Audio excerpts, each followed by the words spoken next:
Salut à tous, c'est Maya et si je vous retrouve aujourd'hui c'est pour vous parler de mes dernières lectures. D'abord je parlerai de Girl Online de Zoé Sugg, publié dans les éditions La Martinière J-Fiction et je remercie les éditions de me l'avoir envoyé. Et je continuerai avec After de Anna Todd qui est donc le 4e tome, publié dans les éditions Hugo Roman. Et donc le 2e tome de Girl Online.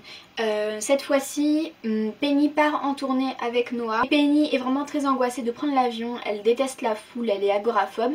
Elle ne supporte pas quand il y a trop de gens, elle fait toujours des crises quand c'est dans ces cas-là. Bien évidemment, elle va pas y échapper dans ce tome-là. Il faut savoir que Girl Online, c'est un livre avec une écriture vraiment très enfantine. C'est plus visé pour des pré-ados, même des très jeunes adolescents, je pense, que pour des gens comme moi quoi. Moi je vais avoir 20 ans et ce livre c'est un peu trop bisounours à mon goût. De toute façon je savais à quoi m'attendre vu que le tome 1 c'était la même écriture, c'était la même ambiance, voilà c'était pareil.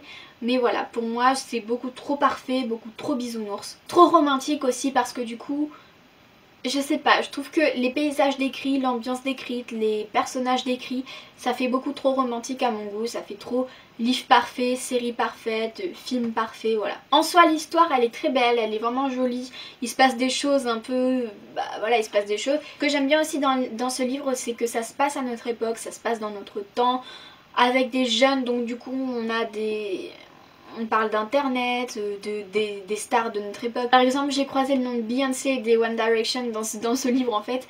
Et voilà ça m'a fait sourire mais du coup c'est pas du tout de la littérature recherchée, poussée, voilà. C'est vraiment pour des jeunes qui veulent pas se prendre la tête ou alors qui ont envie de lire une petite histoire d'amour sympathique. Pareil que pour le premier tome, je trouve qu'on en fait trop en ce qui concerne Penny. Elle est trop au centre de l'attention. Ok c'est le personnage principal, celle qui narre, mais je trouve que voilà, on en fait tout un pataquès alors qu'il y a d'autres choses je pense qui pourraient avoir plus d'importance que elle dans ce livre. Moi j'ai préféré le personnage de Noah comparé à celui de Penny parce que Noah fait un peu plus normal dans notre société on va dire que Penny elle fait trop innocente à mon goût et voilà, et des fois elle m'énerve, voilà, et des fois elle m'énerve, même pratiquement tout le temps elle m'énerve. Pareil je trouve que ses amis, ça se passe beaucoup trop au niveau de ses amis. Par exemple il y a Elliot qui lâche tout, son meilleur ami il lâche tout pour aller la voir alors qu'elle est pratiquement, bon elle est pas à l'autre bout du monde du tout mais elle est très loin et il vient comme ça, il la court voilà, sur un claquement de doigts alors qu'ils ont tous les deux 16 ans. Enfin je trouve qu'il y a des trucs vraiment pas très réalistes.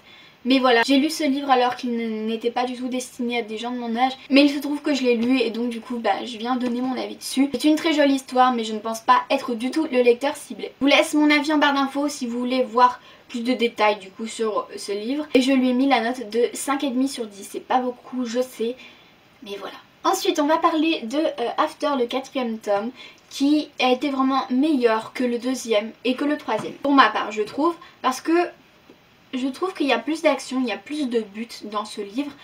Je sais pas, j'ai beaucoup plus aimé l'ambiance parce que du coup, dans ce tome-ci, Ardyn et Tessa, ils sont assez éloignés. Ils ont décidé de prendre de la distance l'un de l'autre et de se retrouver le week-end. Donc du coup, se raconter leur semaine, même ils se téléphonent, ils se parlent la semaine, mais ils ne se voient pas. Et je trouve que ça met plus de passion dans leur couple et j'adore. En me plongeant dans les premières lignes, je me suis rendu compte que ce livre me manquait, enfin que ces personnages me manquaient atrocement. J'ai lu le 3e tome en octobre je crois. Si vous regardez mes updates lecture de octobre, je crois que c'était en octobre. Mais voilà, ça faisait très longtemps que j'avais envie de le lire, qui m'attendait dans ma palle. Et je me suis dit que c'était le bon moment de le sortir. J'ai actuellement commandé le tome 5, il est arrivé ce matin, attention. Et je suis vraiment trop impatiente de terminer cette saga. Même si d'un côté je me dis, ça va être terminé quoi, je vais avoir le fin mot de l'histoire. Même si bon, il y a il y a que 2 tomes sur Before, donc les tomes compagnons qui sont du point de vue d'Ardyn. Mais bon, c'est pas du tout pareil. Ce que j'aime bien aussi dans ce tome-ci que j'avais retrouvé dans le tome 3, c'est qu'on a aussi le point de vue de Ardyn. Mais voilà, j'adore Ardyn parce que, je vais pas dire qu'il est adorable parce que ce serait vous mentir, parce qu'Ardyn n'est pas du tout adorable, il est tout sauf adorable. Et voilà, c'est un bad boy et on l'aime comme il est et voilà, moi je l'adore. Et ça parfois est chiante, mais elle s'est vraiment améliorée comparé au premier tome, puisque dans le premier tome en fait c'était trop la fille innocente qui savait rien de la vie pratiquement, enfin il y avait plein de trucs qui me dérangeaient en elle et maintenant ça s'améliore. Je trouve que ça s'améliore vraiment et j'aime beaucoup Tessa en fait, mais ça reste comme Hardin mon personnage préféré. Ce que j'aime aussi dans ce livre, c'est que on retrouve l'univers de la littérature. Hardin et Tessa, ils aiment beaucoup lire. D'ailleurs, ils travaillent tous les deux pour des maisons d'édition. Je pense que c'est un de mes couples préférés dans tous les livres que j'ai lus. Tout simplement parce que je sais pas, il y a une explosion quand ils sont tous les deux. C'est un couple, je sais pas, qui nous en met à chaque fois plein les yeux. Et je les trouve super beaux tous les deux, je les trouve magnifiques. Et je trouve que dans ce livre, on aperçoit un petit peu la happy end que peut y avoir entre les deux, et franchement on arrive à la fin en fait de la saga, et ce livre était vraiment meilleur que les deux précédents. Bon, le premier reste pour le moment mon préféré, mais j'adore. Le premier reste mon préféré bien évidemment parce que c'est là qu'on découvre tout. Hardin n'est pas aussi changé parce que du coup Tessa en fait elle change Hardin au fur et à mesure des tomes.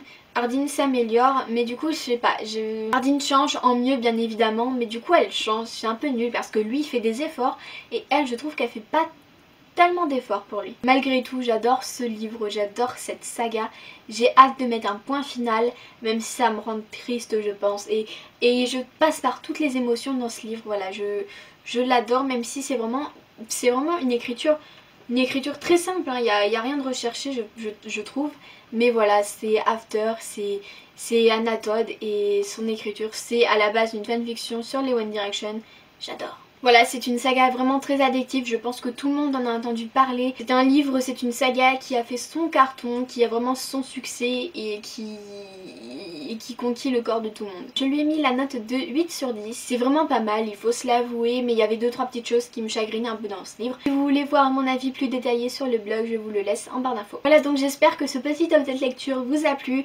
N'hésitez pas à me dire si vous aussi vous avez lu un de ces deux livres. J'ai vraiment envie de vous faire plein de vidéos en ce moment, mais je sais pas trop quoi. Dites-moi si vous avez des idées ou si vous voulez que je vous fasse des vidéos particulières. Et sur ce, moi je vous dis à la prochaine, bye bye.